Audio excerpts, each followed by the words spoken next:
Bonjour, c'est Phil. Je vous retrouve pour une nouvelle vidéo sur la chaîne Informatique Simple pour tous. Dans cette vidéo, nous allons voir comment interdire la saisie de doublons dans une colonne d'un tableau Excel. Si vous êtes amené à encoder un certain nombre de données, vous avez peut-être comme contrainte de ne pas avoir de doublons de certaines données que vous encodez. Par exemple, vous allez encoder une liste de personnes qui travaillent dans votre société. Il se peut que deux personnes aient le même nom, voire même le nom et le prénom identiques. Mais ce qui est sûr, c'est que leur numéro de matricule devra être unique. Voyons une manière de faire qui vous empêchera d'avoir des doublons dans la colonne numéro de matricule. J'ai ici le tableau en question où je vais encoder numéro de matricule, nom, prénom.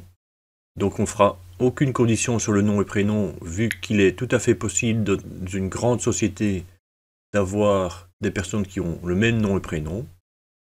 Par contre, le numéro de matricule devra être unique. Alors, comment allons-nous faire pour bloquer l'éventualité d'avoir des doublons? Je vais d'abord sélectionner toute la plage où je vais encoder les numéros de matricule. C'est très important pour répliquer la condition sur toutes les cellules. Si vous en avez plus, vous allez jusqu'à la fin. Une fois que vous avez sélectionné la plage, vous allez dans Données, Validation de données, et vous choisissez ici Validation de données. Sur l'écran où on arrive, vous choisissez Autoriser, Personnaliser. Et au niveau de la formule, on va recopier cette formule-ci.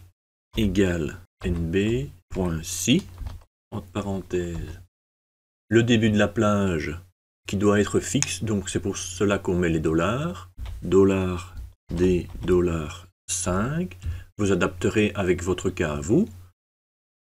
Le deuxième paramètre, $D, $30, ce qui équivaut à la fin du tableau.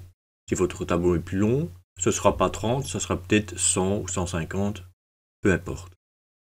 Et le troisième paramètre, la ligne en cours où on va mettre cette formule, vu qu'on a sélectionné l'ensemble des cellules de la colonne, ça sera répliqué D5, D6, D7, etc.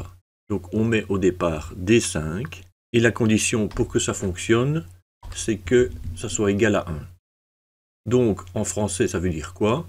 Je vérifie le contenu de la colonne D5 pour voir s'il n'est pas plus d'une fois dans la colonne D5 à D30. Alors qu'est-ce qu'on peut faire de plus avec ça?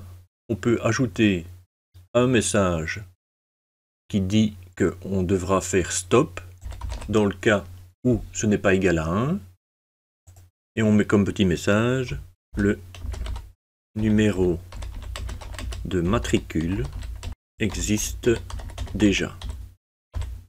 Ce qui vous empêche d'aller plus loin dans l'encodage pour ne pas avoir de doublons.